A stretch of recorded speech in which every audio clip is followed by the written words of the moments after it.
Go. Welcome, guys, Off the Mat Podcast. Myself, Mr. Brian Harris, with my homie Keith McMillan, how are you? I'm good, man. How are you? I'm good. We were just talking. I'm a little fucking broken right now. Yeah, you stay, you're injured. You're injured and you Your don't. boy be hurting. Your boy be hurting. I feel like when you were fighting, you didn't have these consistent injuries, and now all of a sudden you're getting surgery. Oh, I mean, I guess the eye thing was inevitable. Yeah. So. Yeah, the eye thing just kind of happened. But no, I've been getting staph infections like a motherfucker, which is gross to say, but yeah, I'm getting them like crazy. And it got to the point where I actually had to have one cut out, which is the first time I've ever had one cut out. So, yeah, that's... I've never had one. I don't want to experience it. Most of the time, you can just use like a warm compress, like get a warm washcloth, just put it on there for like 15 minutes. Do that like 2 or 3 times a day. That shit'll go away on its own. Nice. For the most part. So why was yours different? Well, apparently, I've had it in the same spot like 2 or 3 times. Okay. In the exact same spot. So the doctor was like, I'm pretty sure like it'll go away if we just do the same thing that we've been doing. He was like, but there's obviously a reason that you keep getting infections there, so we got to get up in there. So, yeah, he cut it open. He said that there were, like, 2 small pockets right next to one another that were essentially just filling up with shit. So he basically put a hole in my fucking leg, stuffed it full of gauze, put this shit over it, and said, come back in 2 days and I'll take the gauze out. I was like, okay. Damn. So, yeah, that's it. My leg hurts. I believe it. Yeah. I know you've been limping all day. You kind of had like a little gangster lean today when you were walking. Yeah. You know, I just do that because, like, it's weird. It's like the way my leg flexes. Yeah. So like if I like stretch, you know, and like flex my leg, it fucking hurts bad. So it's like walking. If I take like full strides in my walk, like your boy's in pain. Damn.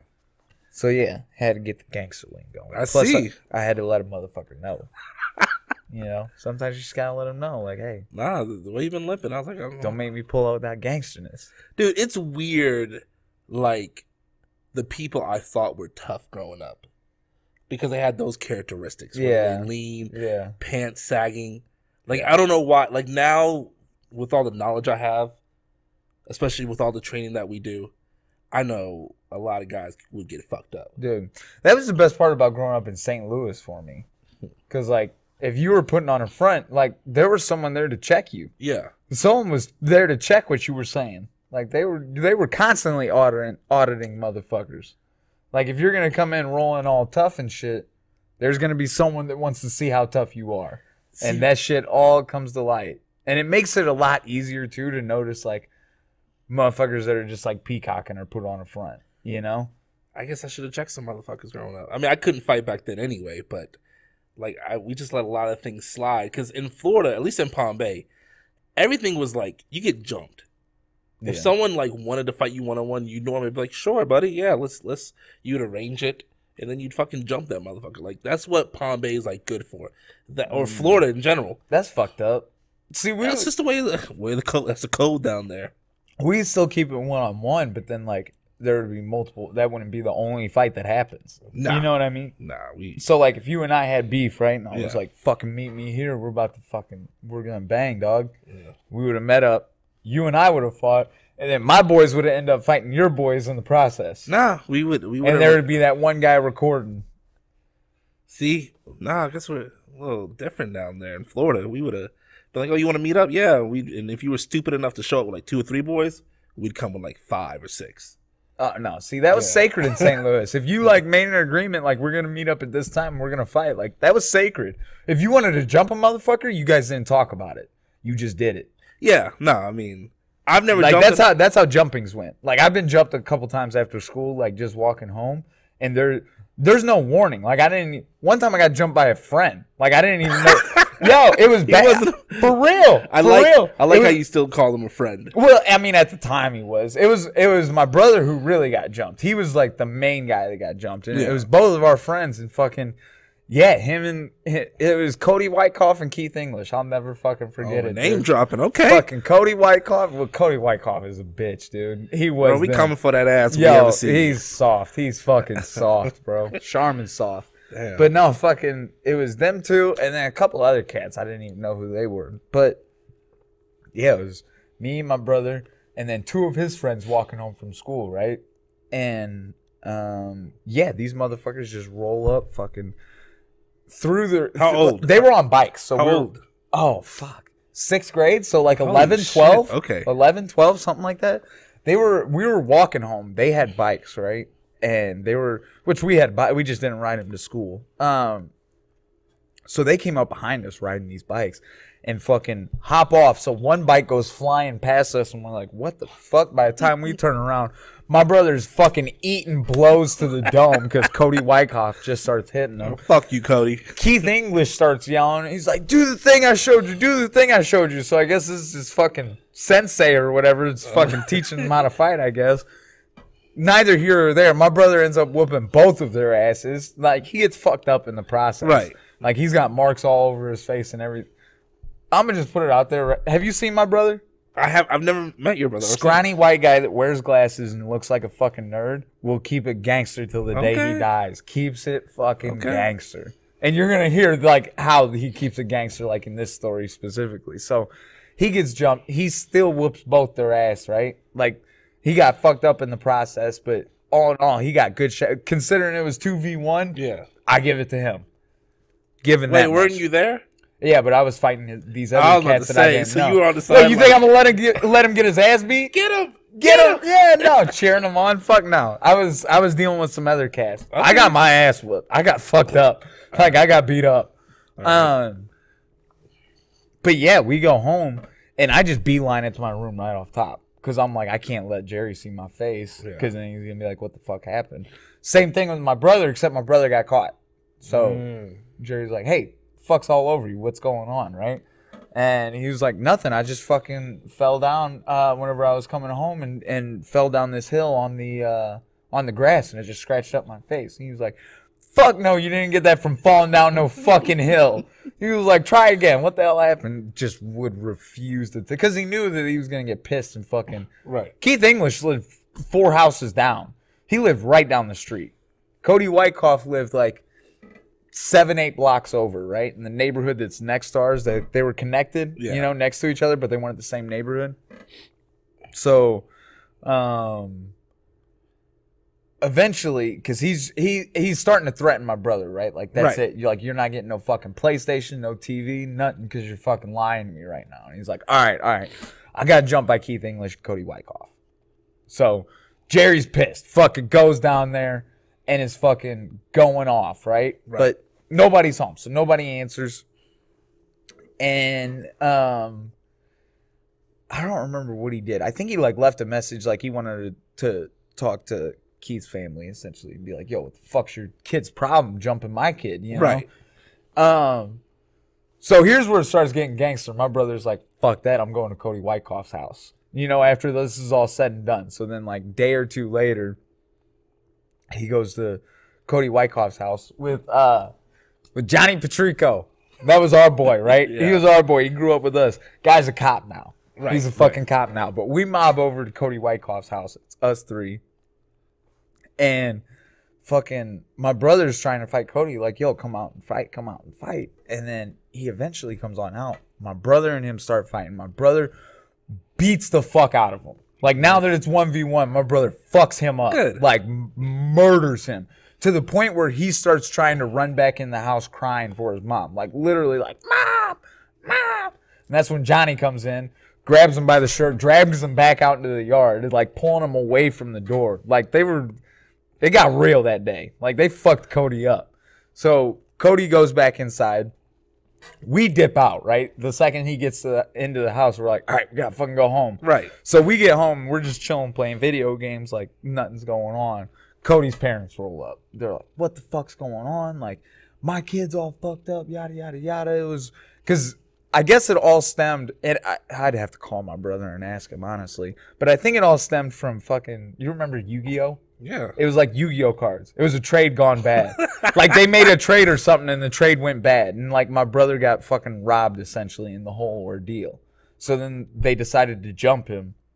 What kind of because fucking... they robbed him and then jumped him. So then my brother like went over to his house and beat his ass. So whenever his parents came over, my parents know the whole story. Right. So his parents come over to like bitch out my parents, like, fuck your kids, like beating our kid's ass, like what the fuck, yada yada. And they're like, dude, one, your kid attacked our kid first. Two, your kid stole from our kids, so you can smooth the fuck off. Right. He's like, get off my property, get away. So they end up leaving. And then Keith English, he ends up fighting Keith English the week after that. Keith English is down at our house and fucking, he just lights that ass up on the side of the house. Fucked him up. What kind of fucking elementary school y'all going to? Bro, I grew up in St. Louis, dog. What are we talking about? Look, man. Grew up in Hazelwood, Jane Elementary till I die. You know, it's weird looking back and like, because now that shit like leads to murder and like, oh yeah, you know, arrest charges. But back then it was, you know, it's like whatever. It's a fight. Back then, we were learning the game at 11 years old. Man, retaliating. We were in a war there. I was a crier. You were a crier. Yeah, after I fight, win or lose. You're that guy. I hate that shit. Win or lose. Oh, I could put hands on you, fucker. And I get overwhelmed with emotions, and I'll cry. And then back then, I'm a G now, and I never understood that. I don't know. It was just fucking condoned it. And I got in a few fights, not a lot. But I remember, I know a similar story. We had a kid in our neighborhood. For some reason, we were sectioned off my neighborhoods. So our neighborhoods had our group of friends, and we rolled, not like a gang, but we rolled together. And then, motherfucker, you were a gang. Then other neighborhoods, we were just a group of kids who happened to like to wear the same colors. Who had a turf. And, you know, we didn't want to know, but I wasn't really in that lifestyle, but our friend, well, at the time, my friend David, you know, he was all about it. Win, lose, he likes fighting. He loved sucker punching and fighting. And they, like, mobbed to, like, this kid, I forgot his name, but they, like, went to his house, and, like, his parents were home and everything, and they, like, knocked on the door and was like, you need to tell your fucking son to come outside and fight. And the dad's like, no, why would I ever do that? Because there was like 8 of them, and you know we were fucking in that land, and that the code was we jump you. And I say we like I was fucking they would jump you. Why are you guys all jumping each other? Like nobody wants to fight one-on-one? Because they're bitches now. Like they used to be bitches back then. They didn't know better, and you didn't want to lose, so. You know, you guys are so open about it though. Like, yo, we're about to jump you. Like, what? Yeah, no, like it was a jumping should be like a surprise attack. It's an ambush because no one knows how to fight. So like, it's just like, so they showed up, and I remember the parents. Well, I don't, but the parents were like, "No, get off our property," and they were like, "No, we're gonna beat your son's ass." And I was like, "This is wild." Yeah, like, I don't know what I would do if 6 to 8 kids showed up at my house talking about they want to beat my kid up. I guess I would just. I'd be like, "Yo, what the fuck do you do?" Like, hey, what did you do? That's like dangerous, but I'm trying to. But it's such a crazy time, especially back then as a kid, for boys too, just to like fight and then like call it a day. That's exactly what it was too. Yeah, like that's exactly how it was growing up. Like you would fight because we were all cool with them after that. That's one. Like Keith English, I grew up with that kid. Yeah, you know, Cody Wyckoff, he can fuck off. We didn't really fuck with Cody Wyckoff like that. I avoided fights. I like, because I did Taekwondo when I was like 13, 14. Yeah. And I remember the guy would always be like, you know, the best self-defense is to walk away from a fight, to avoid the fight. Sure. So I was all about, but I hung out with knuckleheads. You were like, yeah, no, I'm a fucking bad motherfucker, though. I mean, I would run actually, no, I would never really run my mouth. They would always run their mouths and want to get in fights and everything. And I was always like, hey, guys, maybe we shouldn't be here. You know? I mean, like, call it soft or call it whatever, but I just didn't like fighting. But they would get fights. But I mean, I've seen my boys take some L's, though. Did you ever, like, get into a fight with, like, your friends? They tried one day to, like, I guess, toughen me up. What? Yeah, because I would always avoid fights, and then they, like, try to, like, get this kid to fight me. And I remember being like, no, I don't want to fight you. And it was like, oh, Keith being soft or whatever. And I remember them, like, trying to force me into this fight. And it's so funny because it was a kid that they bullied. So it was like almost like some prison type shit where like the kid that they bullied, they got that kid to fight me. And I was like, I'm not going to fight you. And we never did fight, but I remember I lost a lot of respect for my friends that day. And I'm sure they lost respect for me. Yeah. I remember being like, "Oh, you guys are like really good friends," and then they all went to prison for armed robbery. So I'm cool. Yeah. Did they really? Yeah. Like all of them at the same time? They all Not did all at the same time. robbery? They all did something else. I mean, allegedly they did it. I mean, but they did serve prison time. Well, then they did it. They're convicted. Allegedly. There is know. no allegedly. I don't know. They're convicted. It's set in stone at that point. You know, It's only allegedly if you're not convicted yet. Right. It's just pending. It just sucks because if they knew what talent they had, like my boy, I'm not gonna name any names, but one of them was a phenomenal football player who could have got a scholarship and at least went to college. Was a talented artist. Could draw his ass off since we were in elementary school. Talented. But just got caught up in that life. One was highly intelligent. Another one that was like in gifted classes. You know, he didn't have the best household. But I mean, people wanted to see him succeed. But he was a hothead and liked fighting. You know, and I think he's doing well now. He has a gorgeous family of kids and everything. But you know, he's gone. We don't really talk anymore. Who else was a part of that? One's dead right now, which is sad. He was murdered. It's a sad, but I mean, these kids back then, and we were like sophomores or freshmen. They were talented kids that had the world ahead of them, and we didn't know it at that time. I luckily, because I never really liked that lifestyle, I wanted what came with it because they would hang out with the girls that were quick. Not all of them, but they would hang out with girls that were quick and have fun, and we were drinking and they were smoking, you know. But man, if I can go back, I mean, no, actually, I don't want to live in the past, but man, if they knew what potential they could have had, especially my one friend who could draw, great football player, athletic, great looking. If he only knew, man, he missed out on so much of life. Maybe he didn't know. Maybe you just didn't give a fuck. Nah, he didn't know. He didn't know. I mean, he had wonderful parents. His parents, I was thinking about his dad the other day. So I only grew up with my mom. And I didn't have, I don't know how to explain it. I didn't know you used to say yes, sir, no, sir. I didn't know. So you were a disrespectful little shit. I wasn't disrespectful, but I would be like, yeah, and yeah. But you weren't polite. But I wasn't polite. I didn't know the etiquette. Ignorant motherfucker. Yeah, right. I do it now. I didn't know the etiquette. So his dad came home and he asked me a question. I forgot what the question was about. Oh, you fucked up and go, yeah. And I was like, yeah. He's like, yeah. He's like, and he kept like questioning me. It was like almost like it was intense because I didn't know, but I didn't know the right answer. He's like, yeah, what? And I was like, yeah. He's like, that's how you gonna talk to me? Yeah. And I was like, yeah. But because I didn't know better. And then finally, he was looking for me to say, yes, sir. But I didn't know better. So it was disrespectful little shit. I was a weird kid, man. You know, I didn't know. But I mean, I respect my elders and his parents, phenomenal individuals. And he came from, you know what's weird about all my old friends back growing up? We had great households. Like, a couple of us grew up with single parents, but majority of my friends had both parents in their lives. Good home. Our parents provided us everything. The only thing that I can say is that our parents gave us too much wiggle room and, like, they let us run the streets. Too much what now? Wiggle room. Oh, okay. Didn't sound like you said wiggle. I said wiggle. Always trying to catch me. But our parents would let us get away with a lot of things, run the streets. But they had good households. They just chose to be easily influenced by music, by Bone Thugs and Harmony and everything. They were like easily influenced. When you're a kid, you're fucking stupid. Right. Like, let's just put it out there. When I was 12, 11, I was fucking dumb. Yeah. Even when I was like 17, 18, fucking dumb. Even when I was 24. Fucking, yeah, 24, fucking dumb. Right. I'm 25 now, so I've gotten a little bit smarter since then. But still, I mean, like, I'll look back in 5 years and be like, dude, 25-year-old me, fucking idiot. You know what I mean? Yeah, no.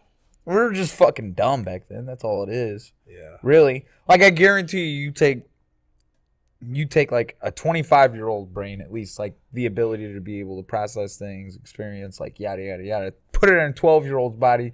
Decisions are going to be way fucking different. Right. Way different. No, I mean, I guess life is all about experience and learning, and I didn't have a lot of experience. I wish I had some sort of, this is weird now saying, I wish I had some sort of mentor. Or or if I read more biographies. I think I want to push my daughters, like, whenever they want to go down a certain career path, I want them to have a biography. I was thinking about that as far as a mentor, like what you were saying. Yeah. Like, I kind of wish that I had one whenever I was growing up, but I don't think I would have listened. Because I didn't listen to motherfuckers. Like, I thought, here's the thing. I thought I knew everything. Everything. Like, and even like how I was just saying, like, I look back and it's like, dude, me 5 years ago was a fucking idiot. Like, I would still do that, like, growing up. So it'd be like my junior year, and I'd be like, man, freshman year old me is a fucking dumbass. But when I was a freshman, thought I knew everything, and when I was a junior, I thought I knew everything. You know what I mean? Right. I mean, I don't think so. I don't know if I would have listened. See, I know I wouldn't have listened, but it still would have been nice for someone to sit me down and say, hey, you have opportunities in this field and that field. You should try this. And at least it would have been put into my mind. I didn't have those thoughts of, like, branching out outside of trying to play sports or something. Yeah. Because I didn't know better. I wish, and this is, and like I said, I wouldn't have listened, but the idea would have been there. If someone would have been like, hey, you want to be a class clown? Why don't you try to be funny for real? And here's stand-up comedy. Why don't you try to be a stand-up comedy? Dude, they need to... Schooling needs to be restructured in general. I agree. Were you ready to be a fucking adult whenever you graduated? Like, were you ready for adult world whenever you graduated high school? Streets-wise, yes. Because I can tell you right now, I wasn't fucking adult ready whenever I graduated high school. I didn't know dick about filing taxes. I didn't know dick about anything. No. Like, all the real shit you need to do, like fucking, you know, balancing a checkbook and fucking... Well, I knew how to balance a checkbook, but I didn't, like, actually know how to, like, be financially stable. You know what I mean? Yeah, I mean, I didn't know any of that, but streets-wise, because I was in the streets so much. What do you mean street-wise? Just as far as, like, how people are and how they operate? Dealing with people, because I was around a lot of... I'm talking about, like, as far as, like, how society works. Like, that shit I wasn't ready for. Yeah, but I feel like on an adult level, just like bills and all that, of course I wasn't ready for that. But streetwise, and I think that comes with it, because when you branch out and you live on your own, you deal with certain people that are the swindlers and scam artists. You have to learn that real quick. Well, right. And I'm just saying, for me, I was ready for that aspect, but no, I mean, I agree. Yeah, I was ready for. I mean, yeah, you can see a fake motherfucker a mile away. You know, someone trying to hustle you on some shit. Not when you're 18. Yeah, not when you're 18. I think it depends. Dude, if I know a lot of people, I mean, to this day, that still get hustled, you know, by scam artists or someone that promises you, you know, especially out in LA where I was, you know how many people came up and was like, dude, you look perfect for this movie, you know, just help me put some money in on it. Oh, yeah, no. You know. Or, dude, you can, you know how many comics. Yeah, I guarantee 18-year-old me would have never went for that. Yeah, and but you 18-year-old me was a fucking idiot, and he still wouldn't have gone for that. You know, like I said, you live and you learn, and you know, I think that's the goal for me as a parent, and I think every parent has that.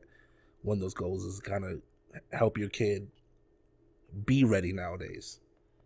There's so much knowledge out there, so much wealth. You know, the internet was the internet back then, but it wasn't like it was now with all the, you know, Google information and the way the algorithms work, that it can lead you to a certain place. You like wrestling? Have you checked out Missouri State? Good wrestling school that leads to this, that leads to tips on wrestling. You know, there's a lot more things out there now that can be beneficial and help increase your knowledge. I don't know, man. I think it's... I don't like the way the system's set up. At least as far as schooling. I think that they teach too much of the wrong shit. We're too busy fucking memorizing stuff instead of actually learning shit. And the shit that we're memorizing isn't even fucking relevant. No, not at... I mean, some of it is. How often do you use algebra? I use addition. You use addition, right? Exactly. How many times did your teacher say that you're not going to carry a calculator around with you your whole life? Yeah. Guess what? Got one on my fucking phone, and I can do long division on that bitch.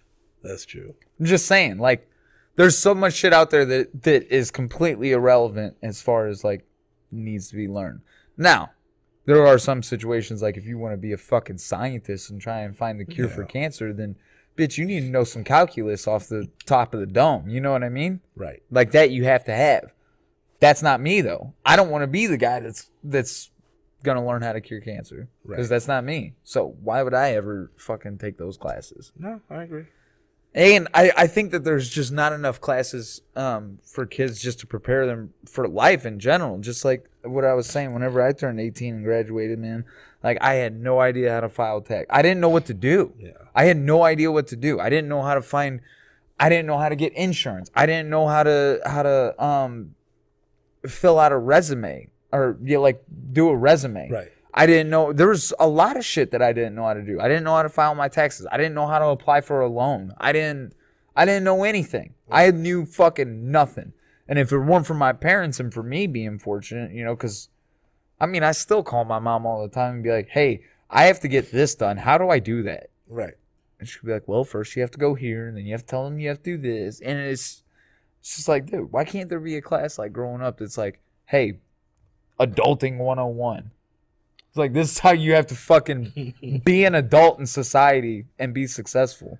I would have failed that class. I think a lot of people need that, though, Definitely. A lot of people get out of school, don't know what the fuck to do, and just kind of do whatever they know, and then before they know it, they're fucked. Yeah, I think I would have... this is my last going back in the past, but I think if I would have... Instead of going to theater school, I would have went to junior college. I would have went to my local college. For what? Just to learn, just to have those basics, because when I came out of high school, I was so happy to get out of my hometown and go to LA. But I didn't have the discipline, and I think the JC would have kind of gave me a whole new opportunity, because it was great that I left my hometown because I was such a follower. And when I went out to LA, I had no friends. I didn't know anybody. It forced me to finally be comfortable and come into who I was. Yep. When I was home, I always wanted to fit in, and sure, these guys knew me as Keith, whatever I grew up with through elementary school, high school, sure, junior high, and I played that character, which sucked, but I wanted to fit in back home, and I was ignorant, leaving fucking going to LA opened my mind to a whole new world and really forced me to get comfortable when I was just ignorant. Yeah. So, I guess now saying that, I'm grateful that I got to leave, but I would have did junior college. I would have, at least did a year and then fucking left or. Yeah. So it's weird, man. Growing up is a bitch, and we're still growing.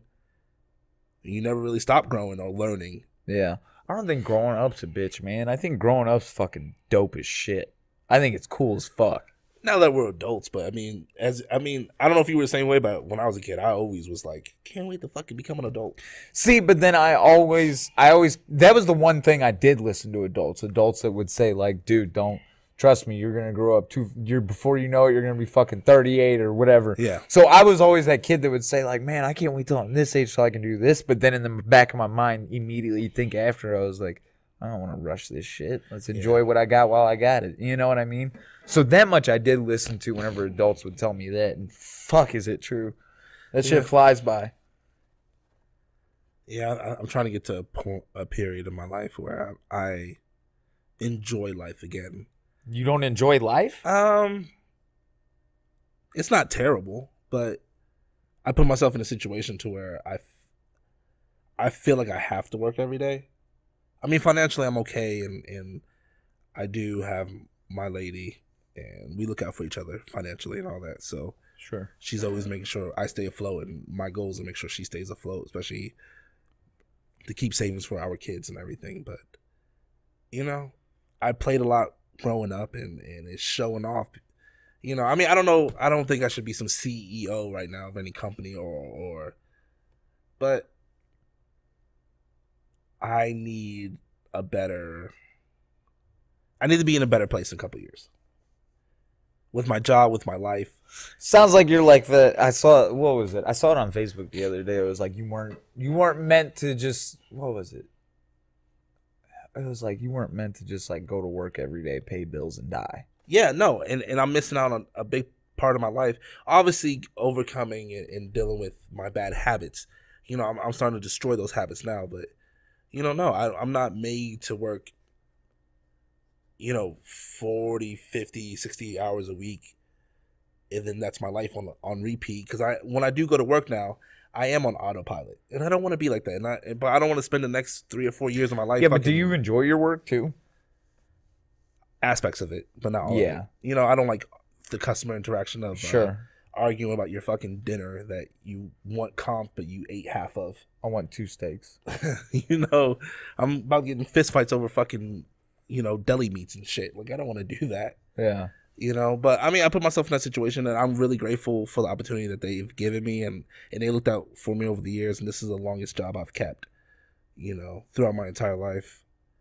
Because I've been there for so long, and I'm grateful. But now I'm getting to that point to where I need to, and obviously I'm showing it, but, you know, invest in myself. And I think once I get I develop my habits and take care of my health and increase my knowledge, I'll be in a good place. But right now, no, I'm not. I'm not happy. I'm not. Fuck it. I'm happy with my lady, having my kids that are healthy.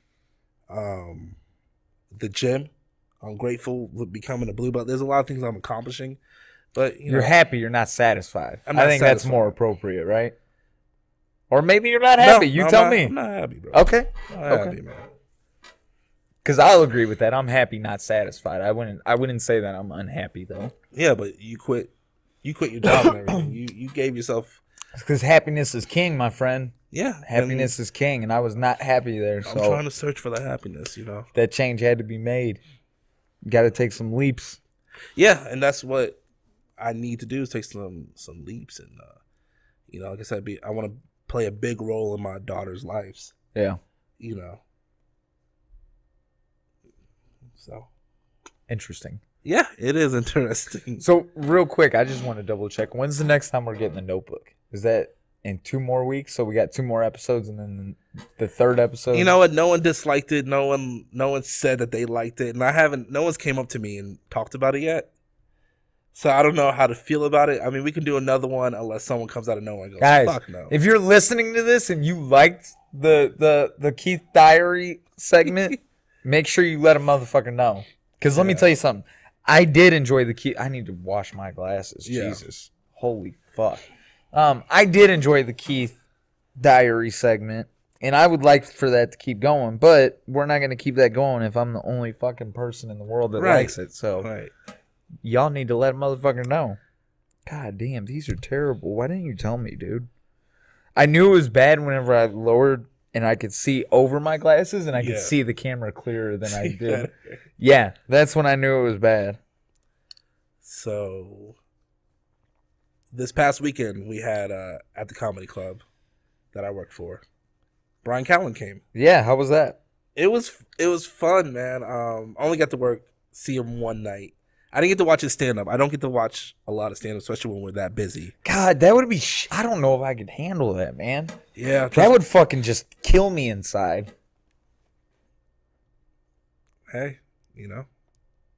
Is that what it does to you? Maybe. Kills you inside a little bit? I didn't say that. But you know, I got to meet him, which was very awesome because I listened to a lot of Fighter and the Kid. I listened to Joe Rogan, and you know, if he's on a podcast, I like to tune in and see what he says because he's very thoughtful.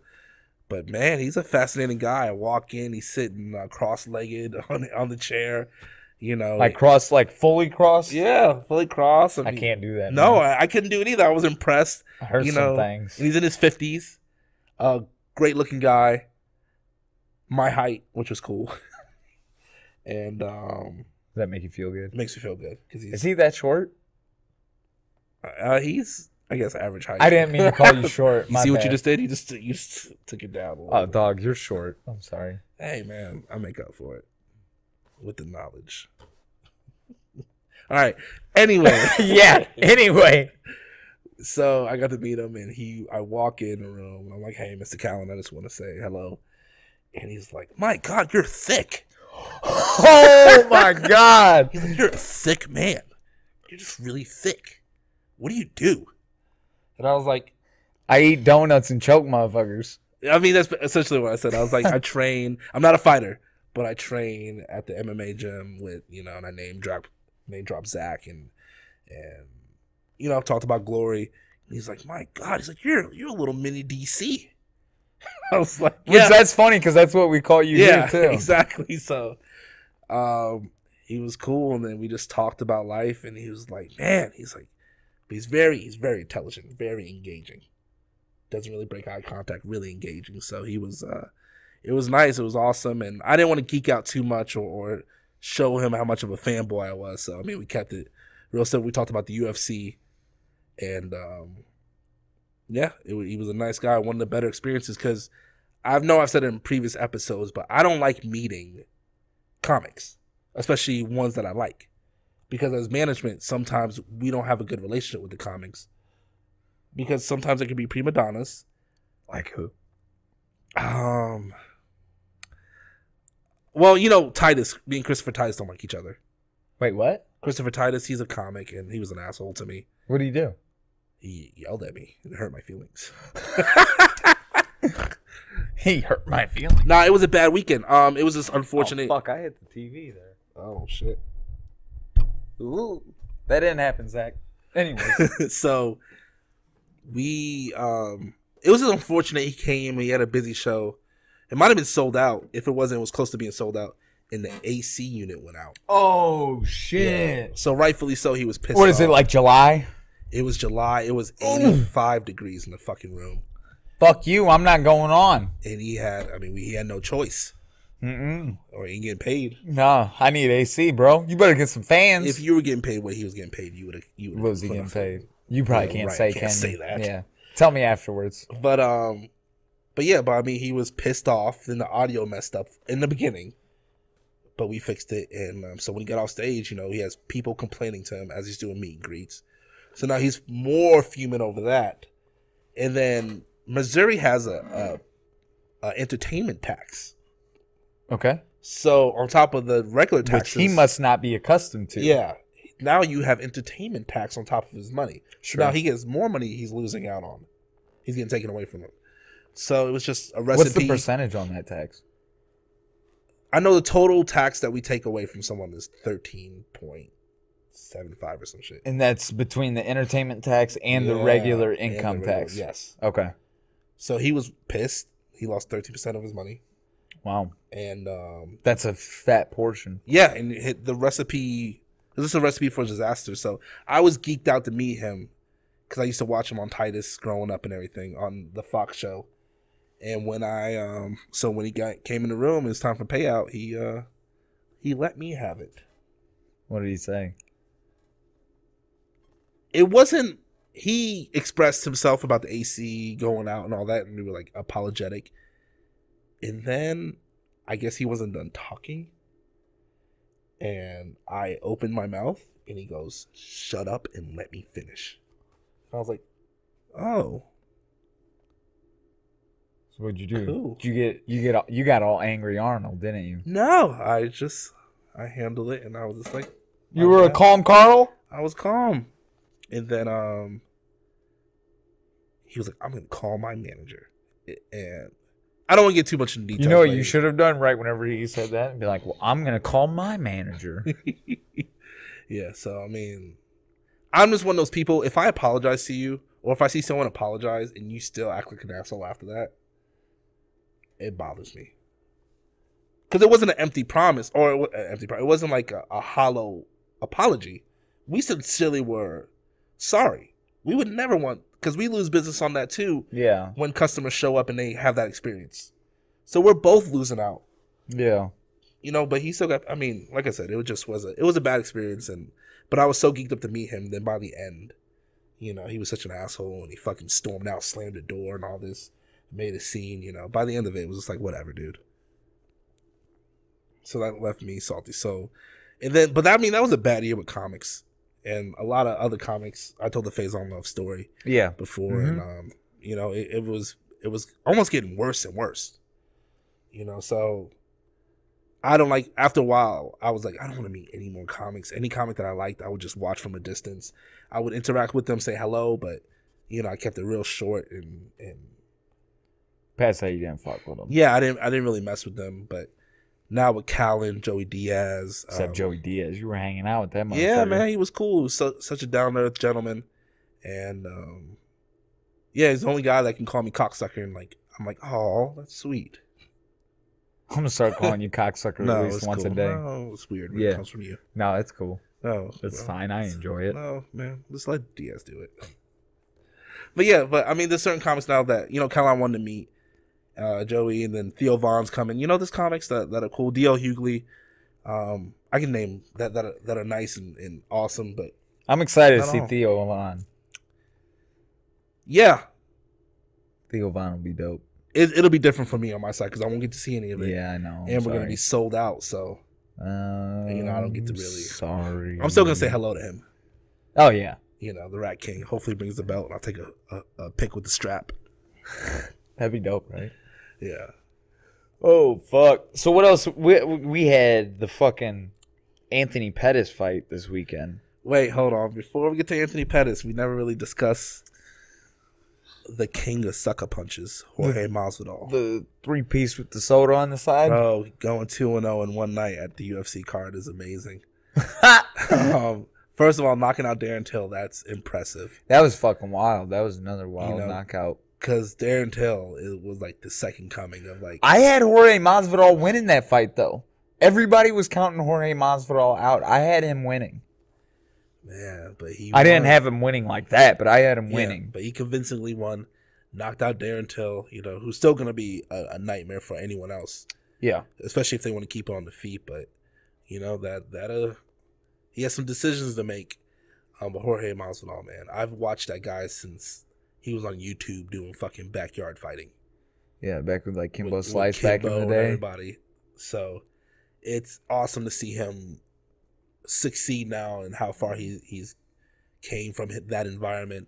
I watched him on Strike Force when he was fighting Josh Thompson and everything, and now he's UFC. I'm not gonna automatically be like he's one of my favorite fighters, but I've always appreciated him. Yeah, Jorge Masvidal is one of those guys where he's one of the names where I'll tune into the fight card to see his fight. Right. I might not watch the whole fight card, but if Jorge Masvidal is fighting, I'm going to watch that fight at least, There's a lot of guys out there that are like that, Yeah, so him that victory was impressive, and then he did a very Florida thing where he sucker punched and baited a guy, and that is the way he handled it too. It's hilarious, and it's the way we all kind of handle things in Florida when we get in trouble. We tell a different version of the story. Here's what fucks me up. I don't understand. The sucker punch, right? Right. That's a sneak attack, right? How come you guys are so terrible at jumping people, but you're good at sucker punches? They're both supposed to be sneak attacks. You're fucking shitty at one and great at the other. Hey. Like, I don't want to... How does that work? It's just natural. It comes natural in that Florida That's environment. very unnatural. It's natural. You would think that you would be able to keep them both a secret. Like, just keep it low-key. The whole process of it, I wish I can, I need to put the film in so I can break it down for y'all. I knew when he kind of shrugged his shoulders, I was like, oh my God, he's going to go hit him. And then the whole, the nice, calm, just, hey, come here. No, say it to my face. Hands behind the back. That is such a stereotypical Florida thing that we do. Yeah. And then as soon as he got close, just stole him. And he only stole him because he knew there was so much security and everything around. We know that. I know that. Maybe, I guess. No, it's that fight's about to get broken up. And you're about to leave with your hands raised high. You don't know that. You don't know. You don't know. They were not going to let them just scrap it out backstage. I would have let him scrap it out. Nah, there's too much security and everything. I'd have been like, Larry, don't you dare break this up. Let it go. Don't you dare, Larry. We're getting a free fight. Best part of that was hearing Laura Senko just go, oh, shit. Oh, shit. Right on camera. I was like, yes, way to fuck up, Laura. It was awesome, man. I knew it. I was like, before I even read the headlines, I was like, he's going to go hit him.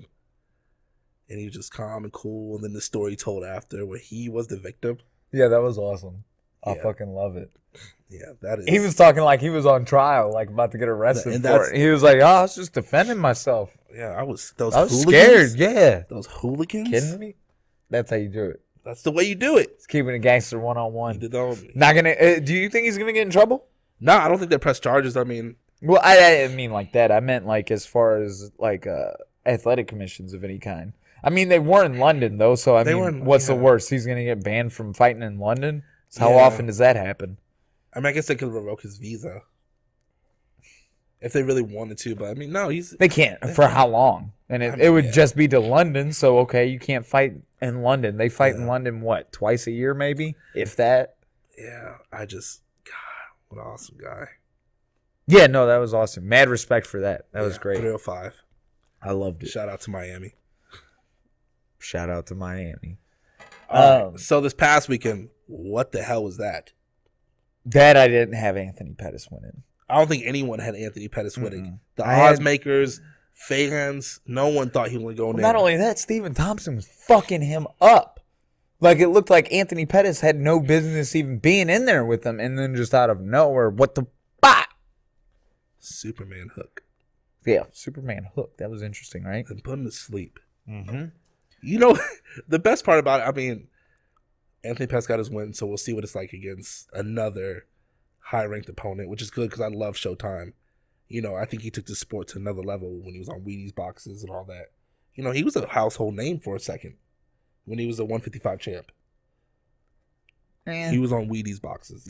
No, I know he was on Wheaties boxes, but even then, I thought he was overplayed. Like, whenever they put him on a Wheaties box, they're like, he's the first UFC fighter on a Wheaties box. I was like, it's Anthony Pettis. Like, he's fucking good, but it's not. I don't think he's first fighters on a Wheaties box good. You know what I mean? He was a household name. He wasn't for a moment. He wasn't like a groundbreaking fighter. No, he wasn't. You know what I mean? But that everybody claims like he was on the Wheaties box as if like he was this groundbreaking fighter. You know what I mean? I think it was more so a cereal company was just trying something out. No, like, let's throw Anthony Pettis on. No, the Wheaties always came with like that's like some prestige.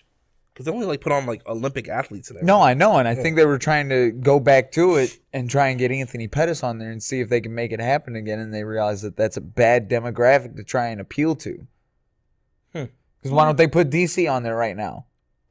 He was in the Olympics and he's champion right now. Why isn't DC on the Wheaties box? He doesn't look. Anthony Pettis is a good looking guy. He's a good looking champion. He's a good looking champion. Yeah, trust me. But still. They're not going to put fucking Ngannou on a fucking Wheaties box. Yeah, nobody knew Anthony Pettis like that, though. He had literally just won the title. But that's what I'm saying, though. But they were making him. He was doing commercials. They were making him a household name. Yeah, they were overplaying him. They were outplaying him. Because you're a part of the sport. And then after that, he lost. No, it was like after that. Of course, it all went away. But when ESPN, or not ESPN, but when the UFC was trying to push it into the general masses, good-looking guy. He has highlight reels. Okay, so why didn't they do that with GSP? Canadian. Yep. You think that's why? Yeah. So, I think the whole Wheaties thing with Anthony Pettis was way outplayed. I think that was them like making an attempt to try and like do something with the Wheaties box as far as like throwing athletes on there.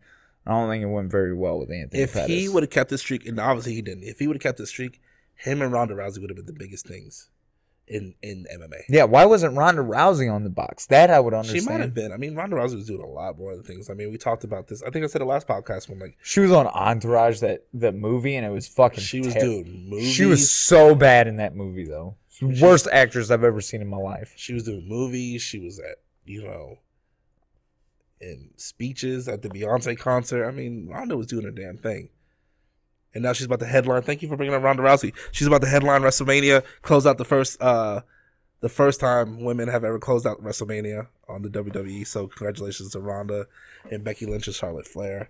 Thank you for bringing her up. Any chance we get to talk about the WWE, especially the women's universe, I think we should. I think it should be a part of the podcast because there's a lot of fascinating things happening right now. So yeah, WrestleMania is going to be a big event. Do you have any analysis on that? You already know how I feel about that. Okay, that. Cool. Well, I think it's going to be fascinating. Hopefully Ronda comes out with the WWE Championship belt and she can retire on top, like she should have in MMA.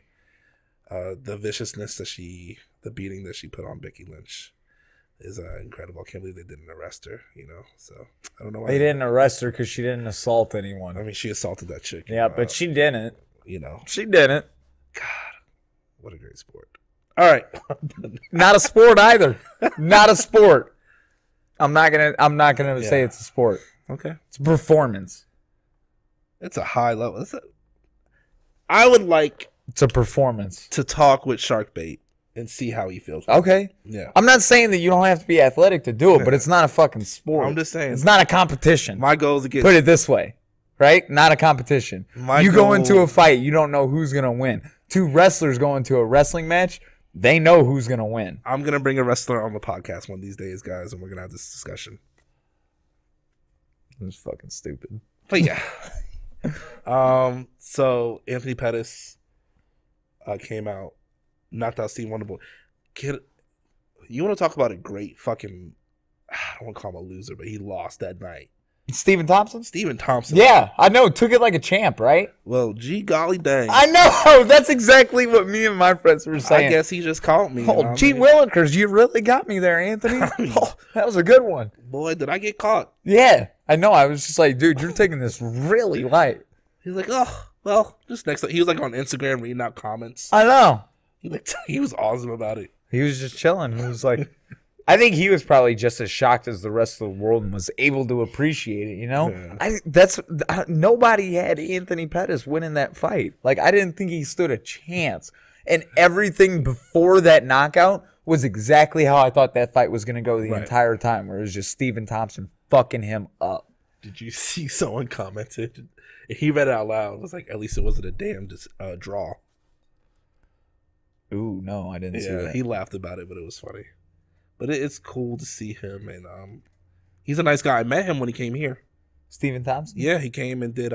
He watched the UFC fights at the. He was at Side Pockets. Side Pockets, yeah, and he was such a nice guy and cool, and yeah, he was just sitting there with his fucking ice water, wasn't drinking or anything. Yeah, it was like, you do MMA? Well, that sure is cool. Is that what he said? Yeah, Does he sound like who that? do you train with?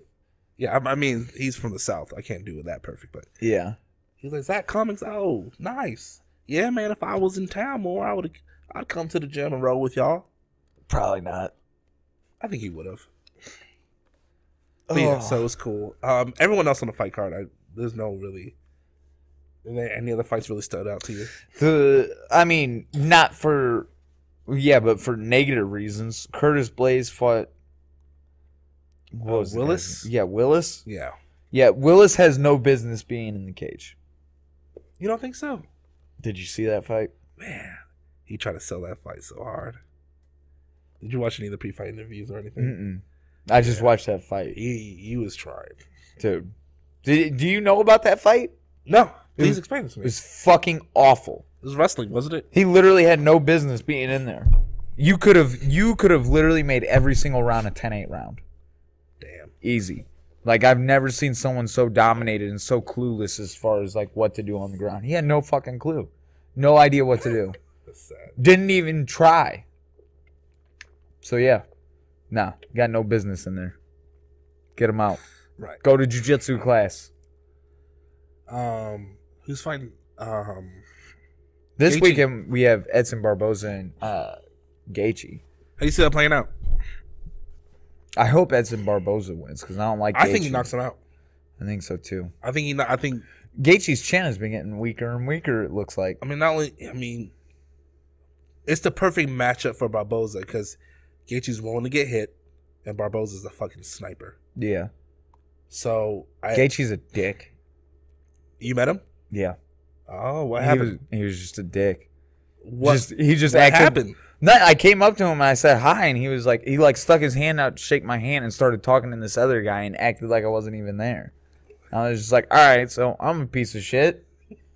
So I was literally like, it was at an after party. I was like, oh, and it wasn't even, it was in the hotel lobby. So it wasn't like, it was an after party, but it wasn't an after party. Right. It was just like, oh, Justin Gaethje, nice to meet you, man. You had a great fight. And he just like sticks his hand out and starts talking to someone else. Like, not, I'm right here, and just starts talking to this guy and like puts his hand out. Just slapped his hand away. Like, hey, bitch. I didn't shake his hand. I just walked away. Oh, you didn't? No. Oh, good for you. All right, cool. There's a happy ending to that story. Yeah, don't let anyone disrespect you. That's cold. I've had someone do it to me before. But yeah, no. Justin Gaethje was a dick. Maybe I was a dick. I don't know. Maybe I was interrupting By him. saying fucking great fight? Well, he wasn't talking beforehand, but I might have interrupted him for all I know. No, fuck that. I You don't know. deserve that. I deserve better. You deserve better. But yeah, no, he's a dick, so I hope he gets his head fucking knocked off. Nice. Edson Barboza, spinning back kick. Pop! I Do think- it again. I think one of my exes is fighting on that card. Is it that card? You what? Exes. Who? Michelle Watterson. Yeah. Yeah. That sucks she left you for me. Oh, did she? That's Nah, she's married. She has a kid. A gorgeous. Her and Carolina. What a matchup. Carolina's coming off her. She just got knocked out, so it'll be very interesting to see what happens because Karate will throw some heat and throw those kicks. So I'm curious to see if. Sorry, everybody. We have windows outside, and someone just drove a motorcycle into the Boost Mobile. Like inside of it? I swear to you, or maybe I'm fucking tripping. Yeah, you're tripping. What do you mean drove into it? They just drove through that door. That door's closed, bro. I think. All right. All right, I'm going to watch the door. You finish what you were saying. Michelle Watterson. Yeah, but she's Michelle hella hot. Watterson, I think that's more than that. She can fight her ass off too.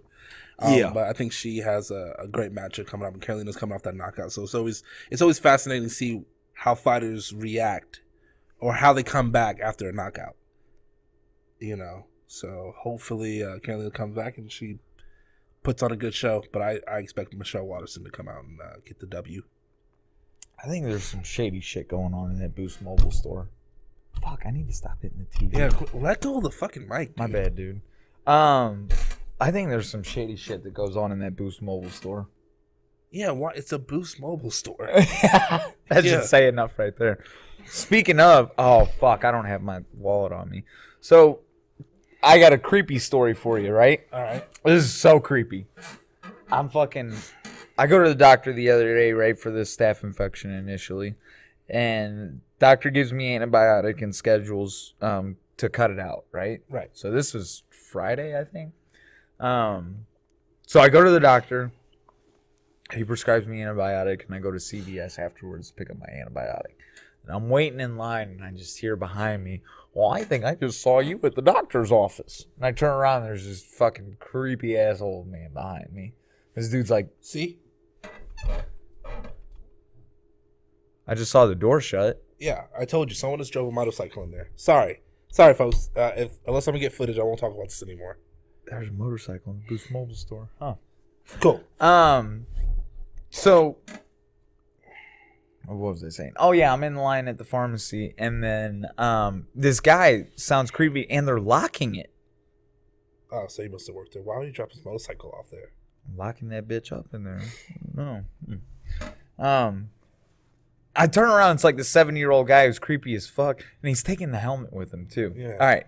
Anyways, 70-year-old guy, creepy as fuck, right? Right. I was just like, oh, yeah, I was just there. And he was like, I was just taking my mother there. And I'm like, all right, I don't give a fuck. Why are we talking right now? You know? Which I didn't say that, but Right. he was like, well, I hope you both get better. And I was like, yeah, hopefully. He was like, you're a healthy young man. I imagine that you'll heal quickly. I didn't even tell him like what I was in there for. For all he knows, I could have fucking cancer and be dying, you know? He has no clue. Did he give you that Family Guy feeling? Yes. Okay. Like he wanted to give me some popsicles. Yeah. Yeah, that guy? Yeah, he was like Okay. that guy. So I'm already weirded out. This dude was like, well, you seem healthy and athletic. And I was just like, all right, why are you checking me out, bro? Take it easy. Calm down. And then he was like, do you have a massage therapist? And I'm like, whoa. Personal question. So I said no. I was like, no, I don't have one. Gives me his fucking card, which I'll show you here. Actually, I got to go grab it because the camera has to see it too. Let me grab this card real quick. Guys, this is fascinating. Brian had some old guy hit on him, which is I'm just gonna say it's a free massage, and as someone who likes massages, I think he should take it. So All right. that's gonna be my advice when he comes back. So check this out. Gives me his card, right? Okay, this is it. All right. You know what's funny too? Before you even say anything else, no matter how creepy the story is, you kept the fucking card. So clearly you're thinking about it. Hey, when I show you this card, you're gonna understand why I kept it. Because the funny value on this card is unreal. Right. This is the funniest fucking thing I've ever seen. Hands me this gem. Do you see? Oh! Do you see why I kept the card? Do you see why I kept it? Rub you right. Oh, we're gonna no. Show it to them. Show it to them. They gotta see this. You see me catch the mic there? Oh. Can you make sure Is that popping up? Make sure that rub you right. RITE. Like make a sure right. I think we just found our sponsor. Should I ask him to sponsor us? After you get that massage.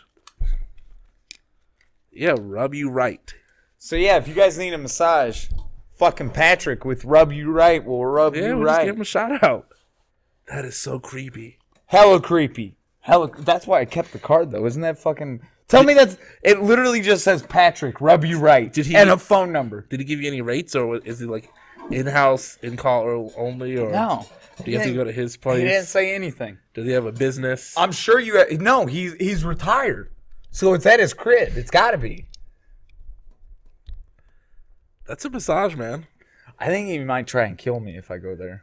No, I think he's just going to get you butt-ass naked and wait till you're comfortable. Is that what you think, Keith? You think he's going to get me butt-ass naked and wait till I'm comfortable? He's gonna be like, is that what you think's going to happen? You think I'm just going to let myself get raped by a 70-year-old man? That's how that's going to go? He's going to be like... Gotcha. Okay. I can't work with I see how you think. I can't work with all these clothes, buddy. You know, I can't work with all these clothes.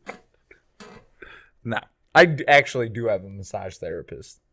I'm sure you do. I told him no because I was very interested in where that conversation was going, and I'm very glad that I said no, I don't. Did he wink at you after? Was he like... No, he kind of touched my penis a little bit. Did he really? No. Oh. What? I was joking.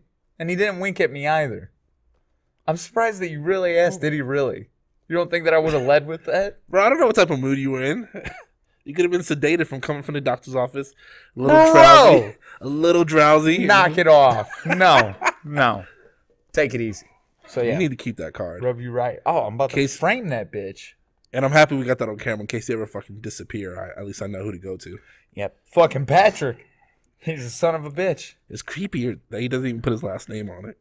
He had this long-ass gray mustache. That's it. Just a mustache. You need to call him. Why are you crying? Because I'm fucking already thinking about what I'm going to say at your funeral after this guy murders you. He ain't going to murder me, man. He's just going to rub me right. Rub you right. Oh, that's so great. You know he only gives it out to like a select few, too. You could tell he like studied you. Oh, don't make me feel weird about it. And he was like, That's so... Why? Dude. That's what I got. I'm happy you kept the card, but damn. Fuck yeah, I kept the card. Gotta tell people about it, dude. Hell yeah, that shit's hell. You should have plugged the fucking podcast. It's another listener. I didn't even think about it, dude. I was too busy trying not to get raped to try and promote the podcast. I'm sorry, my butthole came first. Yeah, that's the issue right now. What? What a world we live in. That guy, you know he's gotten some people too. Because he's not handing that out. He's not 0-10. I'm sure he's like 1-10. You think? Oh, I'm sure. For him to be that confident and just give you a card, because he could be like, hey, fuck off, creep. But no, for him that someone has been like, all right, whatever. Yeah, dude. I don't know. I couldn't imagine anybody being like, oh, let me call this guy. Oh, my back hurts. Let me call Patrick. Yeah, exactly. Let me call Patrick real quick. No, that's not the case. That's not going to happen. How else is he going to get his business out there, though, if he doesn't, Well, internet's a fantastic place to start. One, don't you need to be certified to be a fucking massage therapist? Not when you're that good. Not when you're fucking Patrick good. Are you about to Google and see if Rub You Right is a thing? Yeah, it's going to be for a brothel.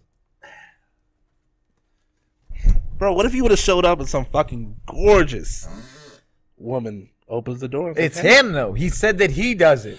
He said that he's retired and he tries to make money on the side by doing massages. He wanted to touch me. Yeah, no. Literally. What a world we live in, man, that people are out there not fucking... Hey, you know, here's the thing, though. If he's not a creep, props to him. Got to promote your business. Yeah, no, I like you were saying, as far as like just having the balls to just give someone a card. Dude, fucking... Someone who's friends with him and knows him needs to tell him that it's extremely creepy, though. I'm sure he has 0 friends. Come on. You know, I shouldn't even put this shit in my Google history, because fucking... Fuck it. Alright, guys. You looking for it? Rub Yeah. me right? No, everything that's going to pop up is Rite Aid. Yeah. Fuck it. Just get it out of here. Wait a minute. Is it Rub You Right by Patrick? Rub You Right male massage. Go to it. Go to it. Go to it. Go to it. Oh, no. Go to it. Go to it. Go to it. No. See if it's Patrick. Let me see. Let me see. Oh, my God, dude. This is a real thing, people. Don't look this shit up. What's the number? Is that the number? No. Oh, someone else. So there's another fucking creep out there. Philip. Oh, you're not even authentic, Patrick. What a letdown. Philip of Rub You Right. Look at that. $50 for a blowy. Oh, I'm right. joking. Oh, my I'm God. joking. All right, guys. I'm done talking about this shit now.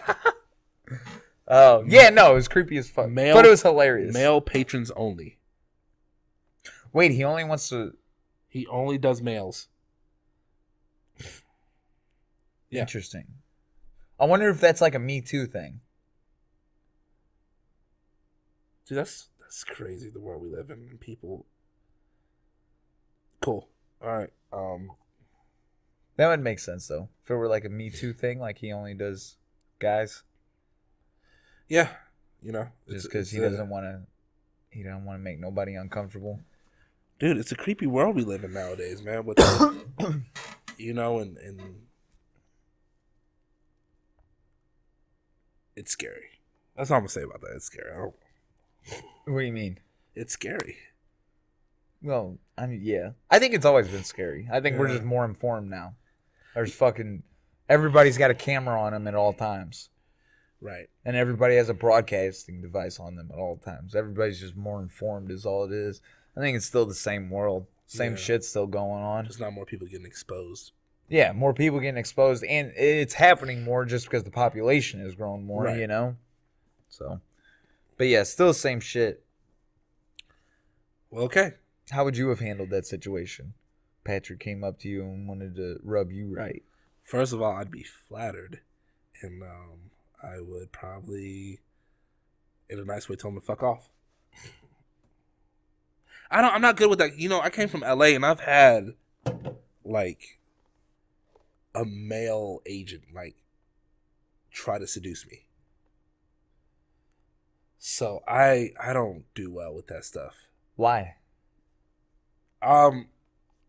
It's creepy as fuck. It's aggressive. Normally guys like that are aggressive. And what the guy was doing to me, he was trying to liquor me up. He was buying me double Captain and Cokes. Luckily, after my first one, I was like, no, like I wouldn't accept anymore. He kept buying me double Captain Cokes, and I would just give them away. Oh. Yeah, because I was like... So he was just trying to get you drunk. Yeah, he was trying to get me drunk, and then he was fucked up. And then was like, oh my God, you've been drinking all night? And I was like, yeah, because I didn't want him to know I'd just been, giving his drinks away. Giving his drinks away. And then he like leans in and tries to lick my ear. And I shoved him. This is a real story. He tried to lick my ear. Wait, did he lick your ear? No, he tried to. He got really close, like he was going to whisper something. And then I just kind of felt and I just shoved him. And then he immediately was apologetic. But that's not bad then. No, that is bad because he was hoping I was going to be fucking blackout drunk so he could take advantage of me. Well, yeah. But I mean... Bro, that's fucked up. Who knows how many other people, because he was promising me, I'm an agent. I don't think I'll ever be blacked out drunk enough to where I'd make out with a guy, though. I don't think I've No, ever been not at that. all. So regardless, even if you were blacked out drunk, I think you still would have had the same reaction. No. If not, maybe you would have tried to fight him. Well, thankfully, I'm not that big of a hothead, but, you know, no, I would not over that shit. That's just like, dude, stop. When someone challenges me, yeah, I'm ready to throw some fisticuffs.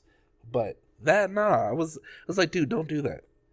And then he was apologetic, but I mean, it wasn't like he was just doing it. I was giving him some fucking signs, and then he wanted to hook up with me. Literally, he was like, I could be your agent.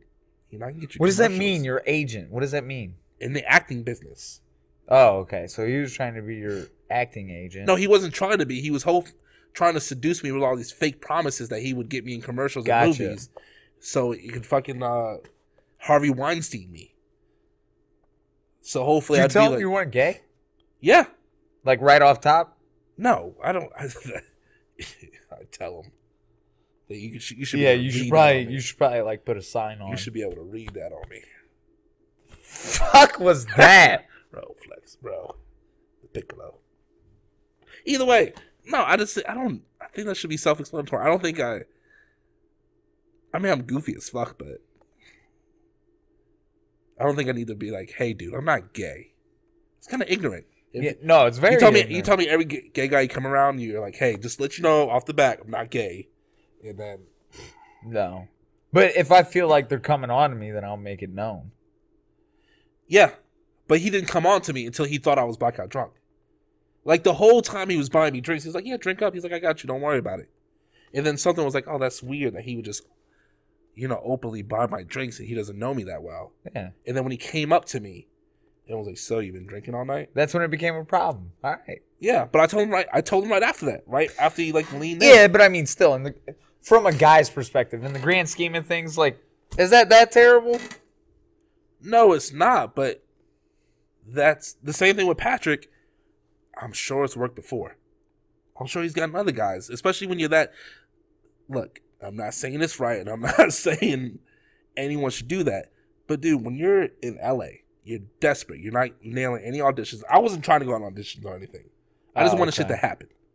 But when a guy's promising you that you could be the fucking next big thing, you could make millions of dollars. So you guys, I'm sure people have fell for that and been like, well, what the hell? You've heard a lot of stories about Hollywood actors that have tried to go both ways and everything. Not a lot of stories, but, there's always those rumors out there.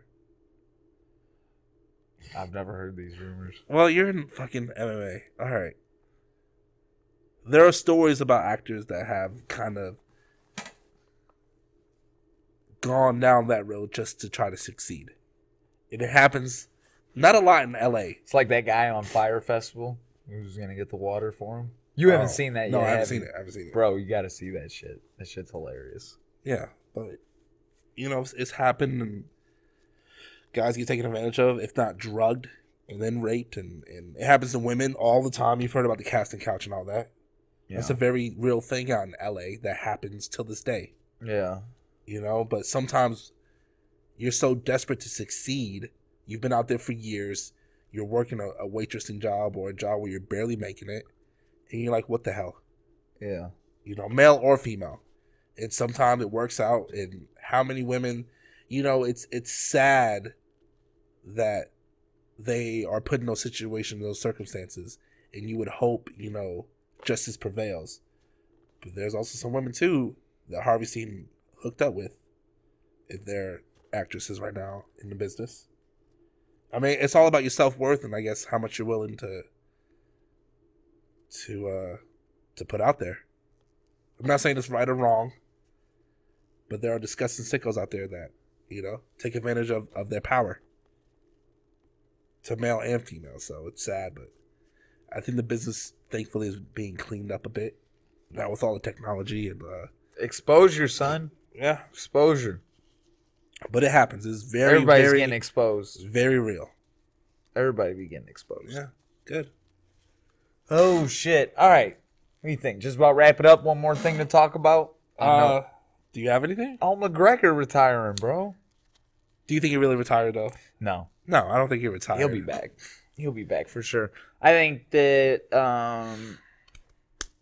I think he's gonna work on his whiskey stuff for a while, but I think he'll be back in 2 to 3 years. Who's he come back and fight? Because Diaz won't be there. It'll be a whole new game in 2 to 3 years. I wonder if Diaz... How old is he? How old is McGregor? 30. 30? Yeah. Yeah, 2 to 3 years. 2 years. 2 years. But Diaz won't be there when he comes back. No, which is fine. But, I mean, the game will be completely different. It'll be different. It's like... It's like Ronda Rousey. She was champ. 2 years later, she was nothing. Yeah, now she's a championship. She's a champion at WWE, so she's a champion again. She's a great actress. I wouldn't say she's a great actress, but she's a champion again. Oh, she is a great actress. She does it every week. Who does he come back and fight, though? Because, I mean, if Khabib's still champion, I don't want to see that ever again. No. I mean, he doesn't have to fight necessarily a champion. I don't know. He'll get into comes back for a big money fight. You're only going to want to see He'll get into it with someone on Twitter, create some drama. It'll go on for about a week or two. They'll post videos to one another talking shit, and then before you know it, you got a fight on your hands. Right. I mean, McGregor is magical at pulling fights out of his ass and making people tune into him. I mean, he's fascinating. He's a great entertainer, and he can fight. You know, one thing you can't take away from him, that man can fight. Oh, yeah.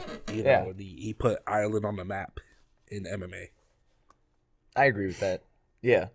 I think that guy can pull any fight out of his ass and make it $1 million seller, you know? So, I mean, the game will be completely different in 2 years. Maybe Max Holloway's the guy, you know? Maybe Max Holloway goes up to 155, dominates 155, and people start calling Max Holloway the GOAT, the two-division champ. Right. That would be a fantastic time for McGregor to come back and fight him, you know? Yeah. I mean, he's the only other champ at the same weights that he was champ. Like, that would be the ultimate clash, right? Definitely. I mean, but that's all hypothetical, too. Right. You know, I love McGregor and what he brought to the sport. And, you know, he broke the mold, you know, because everyone else are just imitators after that. It feels like it, right? Yeah. For the most part.